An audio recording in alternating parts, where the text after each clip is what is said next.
एक ऐसा प्रश्न जो हर इंसान के भीतर कहीं न कहीं छिपा है। नमस्कार दोस्तों, आज हम एक ऐसे प्रश्न की गहराई में उतरने वाले हैं जो इंसान हजारों सालों से पूछता आ रहा है। क्या ईश्वर वास्तव में हमें देखता है?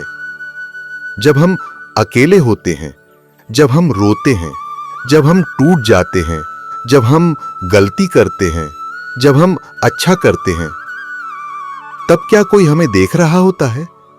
क्या कोई हमारी कहानी पढ़ रहा है? क्या कोई हमारे दिल की धड़कनों को सुन रहा है? क्या कोई हमारे हर कर्म, हर इरादे, हर विचार को जानता है? या ईश्वर सिर्फ हमारी कल्पना है, एक विश्वास है, एक सांत्वना है?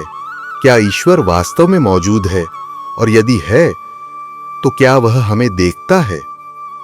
आज का वीडियो इस सत्य की गहराई में उतरने की एक अद्भुत यात्रा है। यह विषय धार्मिक नहीं, दार्शनिक भी नहीं, यह अत्यंत आध्यात्मिक है। और यदि आप यह वीडियो पूरा सुन लेते हैं, तो ईश्वर शब्द आपके अंदर एक बिल्कुल नए अर्थ में जन्म लेगा। ईश्वर का स्वरूप, व्यक्ति या चेतना। सबसे पहले समझिए, ईश्वर किसे कहते हैं, क्योंकि जब तक आप ईश्वर की परिभाषा नहीं समझेंगे, आप यह नहीं समझ पाएंगे कि वह हमें देखता है या नहीं।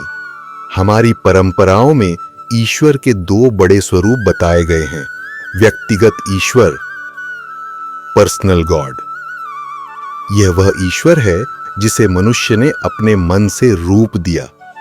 राम, कृष्ण, शिव, अल्लाह, ईसा, वाहेगुरु, बुद्ध, महावीर, मां दुर्गा, ये सभी उस एक परम शक्ति के अलग अलग रूप हैं जिनसे मानव हृदय जुड़ता है। व्यक्तिगत ईश्वर का मतलब वह ईश्वर जो आपके पास बैठ सकता है, जिससे आप बात कर सकते हैं, जिससे आप प्रेम कर सकते हैं, जिसे आप पुकार सकते हैं। यह ईश्वर भावनात्मक है। यह आपका मित्र, प्रेम, पिता, माता सब बन सकता है। लाखों लोग इसी पर्सनल कनेक्शन के कारण ईश्वर में अटूट आस्था रखते हैं। यह वह ईश्वर है जिसका कोई रूप नहीं, जिसका कोई नाम नहीं, जिसका कोई धर्म नहीं। यह वह चेतना है जो पेड़ों में है, हवा में है, पत्थर में है, सूक्ष्म कणों में है, आपके भीतर भी है, मेरे भीतर भी है। उपनिषद कहते हैं, ईश्वर वस्तु नहीं, अनुभूति है। भगवत गीता कहती है, ईश्वर सर्वभूतानां हृदयेषु तिष्ठति। ईश्वर हर हृदय में स्थित है। कुरान कहता है, अल्लाह तुम्हारी रगों से भी करीब है। बाइबल कहती है, गॉड इज स्पिरिट। अर्थ स्पष्ट है, ईश्वर कोई सीमित व्यक्ति नहीं, वह चेतना है जो संपूर्ण अस्तित्व में व्याप्त है। यह ईश्वर कहीं बाहर नहीं, हमारे भीतर है। अब प्रश्न आता है, क्या ईश्वर हमें देखता है? यदि आप ईश्वर को व्यक्ति मानते हैं, तो उत्तर होगा हां, वह देखता है, वह सुनता है, वह जानता है, वह आपके हर कर्म, भाव और संघर्ष से अवगत है। लेकिन यदि आप ईश्वर को चेतना समझते हैं, तो उत्तर और भी गहरा है। ईश्वर आपको नहीं देख रहा, बल्कि आप ही ईश्वर की चेतना में देखे जा रहे हैं। आपका शरीर, आपका मन, आपके विचार, यह सब उसी चेतना के भीतर घट रहा है। आप जैसे ही किसी कमरे में बैठे हों और कमरे में एक बल्ब हो, तो बल्ब कमरे को रोशन करता है। आपको देखने वाला बल्ब नहीं, बल्ब की रोशनी है। ईश्वर भी ऐसा ही है, वह हर जगह है, इसलिए वह आपको हमेशा देख रहा है। आपके विचार उसके सामने छिप नहीं सकते, क्योंकि विचार भी उसी चेतना में उठे हैं। आपकी भावनाएं उससे अलग नहीं, क्योंकि भावनाएं भी उसी चेतना का खेल हैं। आपका अस्तित्व ईश्वर से अलग है ही नहीं। इसलिए प्रश्न ईश्वर मुझे देखता है नहीं होना चाहिए, बल्कि क्या मैं ईश्वर को देखने के लिए जागा हूं? ईश्वर हमारे कर्म कैसे देखता है? अक्सर लोग पूछते हैं, यदि ईश्वर देख रहा है तो गलत करने पर तुरंत दंड क्यों नहीं मिलता, या अच्छा करने पर तुरंत फल क्यों नहीं मिलता? यह समझने के लिए आपको कर्म का विज्ञान, लॉ ऑफ कर्मा समझना होगा। ईश्वर आपको लिखकर रिपोर्ट नहीं देता। वह आंखों से नहीं देखता, वह कानों से नहीं सुनता। ईश्वर ऊपर बैठा हुआ कोई इंसान नहीं है, वह चेतना है, और चेतना आपके हर कर्म, हर विचार, हर इरादे को ऊर्जा के रूप में दर्ज कर लेती है। यह ऊर्जा फिर वापस लौटती है। यही कर्म है। कर्म कोई सजा या इनाम नहीं है। कर्म एक ऊर्जात्मक प्रतिक्रिया है। आप जो बोते हैं वह लौटता है। आप जो सोचते हैं वह आपके जीवन का वातावरण बनाता है। इसलिए कहा गया, ईश्वर न्याय नहीं करता, कर्म न्याय करता है। ईश्वर केवल दर्शन है, साक्षी भाव। वह सबको देख रहा है, लेकिन वह हस्तक्षेप नहीं करता, क्योंकि सृष्टि कर्म के नियम पर चलती है। अब सबसे महत्वपूर्ण प्रश्न, लोग ईश्वर में क्यों विश्वास करते हैं? क्योंकि उन्हें अनुभव हुआ है या सिर्फ आस्था है? दोनों में जमीन आसमान का अंतर है। आस्था सुनी सुनाई बातों पर बनी है। यह परंपरा पर आधारित है। यह परिवार या धर्म से मिली है। यह भावनात्मक है।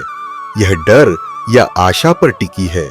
आस्था भी बहुत सुंदर है, लेकिन यह अनुभव से छोटी है। यह तब होता है जब ध्यान में शांति उतरती है, मन मौन होता है, भीतर रोशनी खुलती है, आप अपने अस्तित्व को समझते हैं, आपको भीतर कोई चुप्पी सुनाई देती है, कोई अत्यंत शांत प्रेम पूर्ण चेतना महसूस होती है। तब समझ आता है, ईश्वर बाहर नहीं, ईश्वर मैं ही हूं। यह अनुभव जीवन बदल देता है। डर खत्म हो जाता है, संघर्ष कम हो जाता है, प्रेम बढ़ जाता है, सजगता आ जाती है। क्या ईश्वर से संवाद संभव है? बहुत लोग पूछते हैं, मैं ईश्वर से कैसे बात करूं? क्या सचमुच ऐसा संभव है कि एक मनुष्य ईश्वर से संवाद कर सके? उत्तर है हां, लेकिन यह संवाद शब्दों में नहीं होता। ईश्वर भाषा में बात नहीं करता, वह संकेत देता है, ऊर्जा देता है, शांति देता है, अंतर्बोध देता है। ईश्वर से संवाद के 4 मार्ग हैं। मौन, साइलेंस। जब आप रुक जाते हैं तो भीतर से उत्तर आने लगते हैं। अंतर्ज्ञान, इंट्यूशन। कभी कोई बात अचानक स्पष्ट हो जाती है। वह ईश्वर का संकेत है। प्रेम, अनकंडीशनल लव। जहां प्रेम है वहां ईश्वर है। चाहे वह प्रेम माता पिता का हो, साथी का हो या ध्यान का हो। ध्यान, मेडिटेशन। ध्यान ईश्वर का दरवाजा है। ध्यान में जो शांति मिलती है वही उसका स्पर्श है, वही उसका साक्षात्कार है। क्या ईश्वर हमें सच में देखता है? अंतिम जवाब, अब सारी बातों को एक जगह जोड़ते हुए सबसे स्पष्ट उत्तर, हां, ईश्वर हमें देखता है, लेकिन देखता कैसे है यह आपकी समझ पर निर्भर है। यदि आप ईश्वर को रूप देते हैं तो हां, वह आपके हर आंसू, हर संघर्ष, हर प्रार्थना को सुनता है। यदि आप ईश्वर को चेतना मानते हैं तो वह हर क्षण आपको महसूस कर रहा है, क्योंकि आप उसी का हिस्सा हैं। यदि आप ईश्वर को ऊर्जा मानते हैं तो आपके विचारों और कर्मों की ऊर्जा सीधे उसके नियमों से जुड़ी है। यदि आप ईश्वर को अनुभव मानते हैं तो वह हमेशा आपके भीतर है और आप कभी भी उससे अलग नहीं थे। आप उसे देखिए, वह आपको कभी न कभी जरूर दिखेगा। दोस्तों, ईश्वर कोई दूर बैठा हुआ शासक नहीं है जो हमारी गलतियों की सूची रख रहा हो। ईश्वर वह प्रेम है जो आपकी हर धड़कन में धड़क रहा है। वह चेतना है जो आपके हर विचार में चमक रही है। वह मौन है जो आपके भीतर छिपा है। ईश्वर हमें हमेशा देख रहा है, क्योंकि हम उसी की आंखों से यह दुनिया देख रहे हैं। ईश्वर बाहर नहीं, ईश्वर भीतर है, और जब यह अनुभव होता है, जीवन बदल जाता है। शांत रहिए, सजग रहिए और अपने भीतर की दिव्यता को पहचानिए। धन्यवाद। दोस्तों, कभी कभी ऐसा होता है कि मुझे आपको अर्जेंट में कुछ इन्फॉर्मेशन देनी होती है, अर्जेंट में कुछ सूचनाएं देनी होती है, अर्जेंट में कुछ प्रेडिक्शन देनी होती है। तो बहुत सारे लोग यूट्यूब वीडियो का वेट करते हैं, जो संभव नहीं हो पाता है। तो उसके लिए हमने एक व्हाट्सएप चैनल बनाया है और व्हाट्सएप चैनल पे मैं डेली का डेली अपनी जो सूचनाएं हैं या वाणी है या पोस्ट है उसको शेयर करता हूं। तो उसका लिंक नीचे दिया, बस उसको आपको ज्वाइन बटन दबा के ज्वाइन कर लेना है। इससे क्या होगा कि आपको जो इन्फॉर्मेशन लंबी दूरी में मिलने वाली होती है लॉन्ग वीडियो में, वो शॉर्ट में मिल जाएगी। तो बहुत उपयोगी है। डिस्क्रिप्शन में लिंक दिया हुआ है, कमेंट में लिंक दिया हुआ है, ज्वाइन कर लीजिए।